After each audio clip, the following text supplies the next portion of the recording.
Assalamualaikum warahmatullahi wabarakatuh. Bagaimana kabarnya anak-anak? Semoga meskipun kita dalam keadaan pandemi COVID-19, semoga kita selalu dilimpahi kesehatan, sehat jasmani dan rohani kita. Jadi kita akan tetap bersemangat dalam belajar meskipun di rumah. Oke, Ibu, pertemuan kali ini kita akan membahas mengenai globalisasi.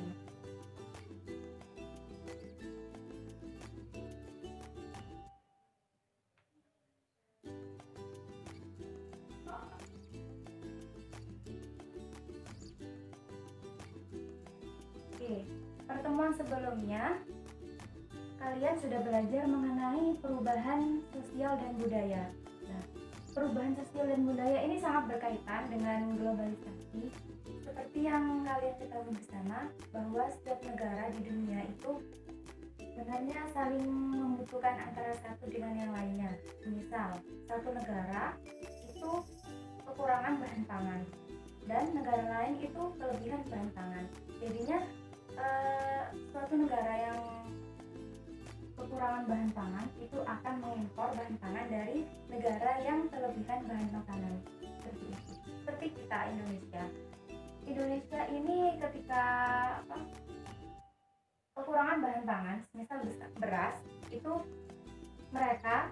kita akan mengimpor beras dari suatu negara yang kelebihan bahan pangan.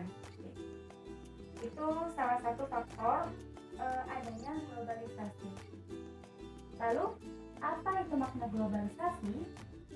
Globalisasi itu berasal dari kata global.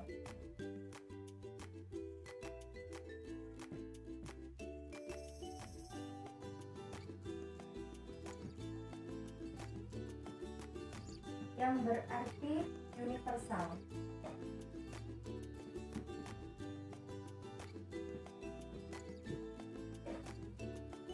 Seperti pada artinya, itu berarti global itu yang bermakna universal atau umum. Jadi, dapat diartikan bahwa globalisasi adalah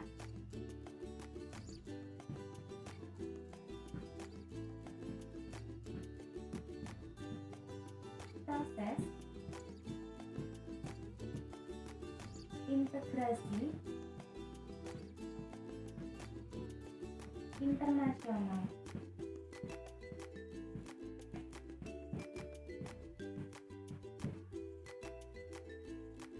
Yang dimaksud dari proses integrasi internasional ialah proses integrasi ini berarti penyatuan dari negara-negara di dunia, baik itu di bidang ekonomi, budaya, sosial, maupun yang lainnya.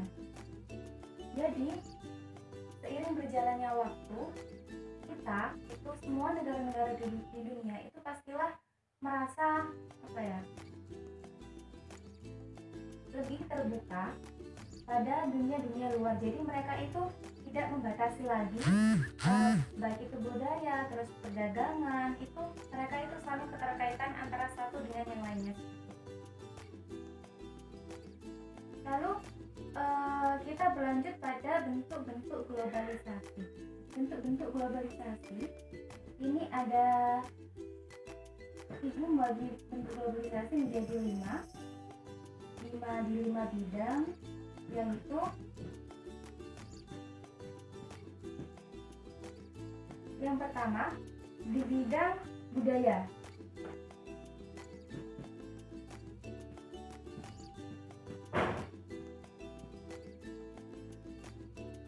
Maksudnya di bidang budaya itu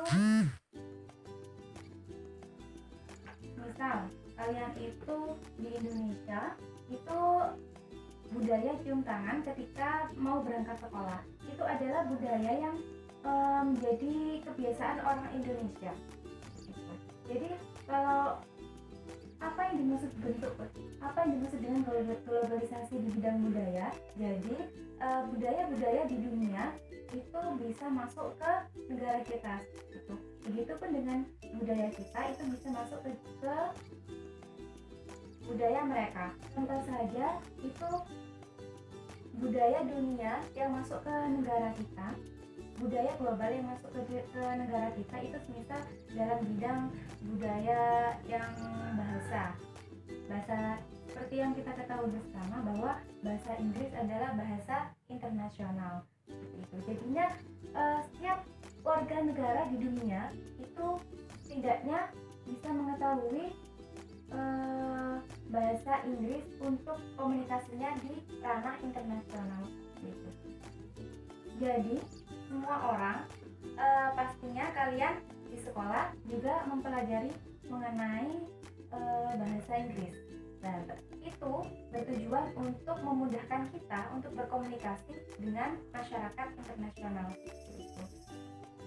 Lalu, jika kita melihat mengenai globalisasi di bidang budaya ini, itu ada manfaat dan juga ancamannya bagi budaya kita sendiri, yaitu budaya lokal. Jadi budaya lokal itu seiring dengan masuknya budaya-budaya global ke Indonesia, itu budaya lokal itu semakin tersisihkan, seakan-akan tersisihkan seperti itu.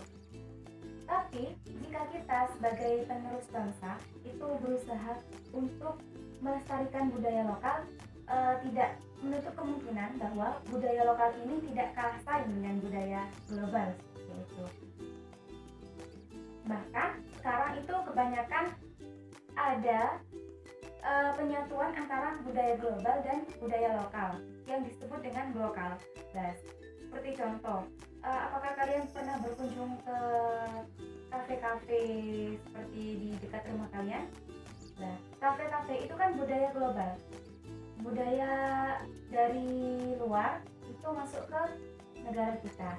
Lalu mereka, pemilik kafe itu menggabungkan antara budaya lokal dan budaya global, seperti adanya ornamen-ornamen khas budaya lokal seperti sepeda ontel, becak, seperti itu.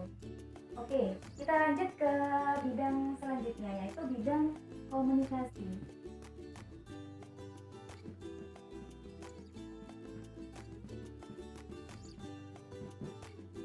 Bidang komunikasi ini, komunikasi ialah seperti yang kita ketahui bersama bahwa komunikasi itu ialah penyampaian pesan dari satu pihak ke pihak yang lain. Nah, seperti kita ketahui bersama bahwa era sekarang itu komunikasi itu sangatlah mudah. Jangankan yang sesama orang-orang Indonesia, kita bahkan bisa berkomunikasi dengan orang-orang di luar negeri sana. Dengan berkembangnya alat komunikasi seperti yang sekarang ini, seperti handphone, internet, awalnya masyarakat di dunia itu melakukan komunikasi secara tradisional, jadi jangkauannya itu terbatas. Lalu dunia itu mengalami perubahan, jadi mengalami perkembangan dalam bidang komunikasi. Seperti teknologi sekarang ini seperti telepon, terus internet, handphone, gitu. Jadi itu teknologi semacam itu akan memudahkan kita untuk berkomunikasi. Jangankan berkomunikasi dengan sama orang Indonesia, kita bahkan bisa berkomunikasi dengan orang-orang di luar negeri sana. Jadi bidang komunikasi ini itu teknologi yang semakin canggih memudahkan kita untuk berkomunikasi, kita berhubungan dengan, berinteraksi dengan orang-orang di luar negeri sana. Bidang selanjutnya dalam bentuk globalisasi ini ialah bidang ekonomi. Jadi globalisasi ini tidak hanya mencakup dalam bidang budaya, dalam bidang komunikasi, namun juga dalam bidang ekonomi. Setelah kita ketahui bersama, itu globalisasi bidang ekonomi ialah suatu aktivitas ekonomi yang secara global dan terbuka. Jadinya adanya globalisasi dalam bidang ekonomi ini menghilangkan hambatan-hambatan di seluruh dunia, di setiap negara itu menjadikan satu pasar. Jadi mereka itu bebas memperdagangkan dagangannya ke seluruh dunia seperti itu. Apakah kalian tahu mengenai perdagangan bebas? Perdagangan bebas ialah suatu sistem perdagangan internasional yang menghilangkan hambatan-hambatan untuk melakukan transaksi perdagangan di ranah internasional. Jadi tidak ada hambatan untuk melakukan transaksi di situ. Adanya globalisasi bidang ekonomi ini ditandai diantaranya terdapat beberapa organisasi ekonomi di ranah internasional seperti AFTA, terus OPEC. Selain dibentuknya organisasi internasional, ada pula yang sering kita lihat di sekitar kita itu perusahaan berskala internasional, seperti kalian pasti tahu dengan KFC, terus Pepsi, terus Cola, terus McDonald itu. Nah, itu adalah beberapa contoh perusahaan berskala internasional yang pemasarannya itu bukan hanya di satu negara, bahkan di banyak negara di dunia. Oke, kita berlanjut ke bidang selanjutnya, yakni globalisasi di bidang iptek.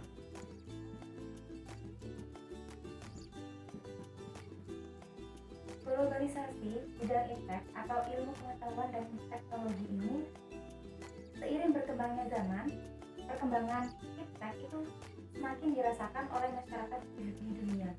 Berkembangnya iptek ini membantu kita dalam mencari semisal informasi yang ingin kita ketahui ataupun ingin berkomunikasi dengan teman yang jauh. Seiring dengan berkembangnya iptek ini, kita dapat merasakan kenyamanan dan kemudahan dalam menggunakan iptek itu sendiri.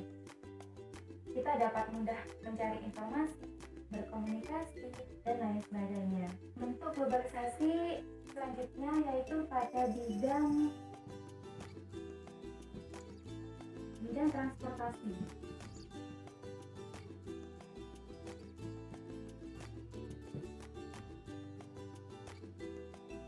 Semakin berkembangnya transportasi pada era sekarang itu memudahkan kita untuk semisal kita mau membeli barang di Bandung semisal. Nah, dengan adanya berkembangnya transportasi ini kita dapat dengan mudah mendapatkan barang tersebut. Dan juga berkembangnya transportasi ini itu memudahkan kita dalam misal menempuh perjalanan ke luar negeri. Jadi dengan adanya transportasi ini dapat menghilangkan batas-batas, baik itu batas geografis, batas-batas wilayah di dunia itu dapat kita tempuh dengan mudah dengan adanya transportasi yang semakin maju. Oke, mungkin untuk pertemuan kali ini cukup sampai di sini mengenai globalisasi. Untuk pertemuan selanjutnya kita akan membahas mengenai dampak globalisasi. Kurang lebihnya, mohon maaf yang sebesar-besarnya. Akhirul kalam, assalamualaikum warahmatullahi wabarakatuh.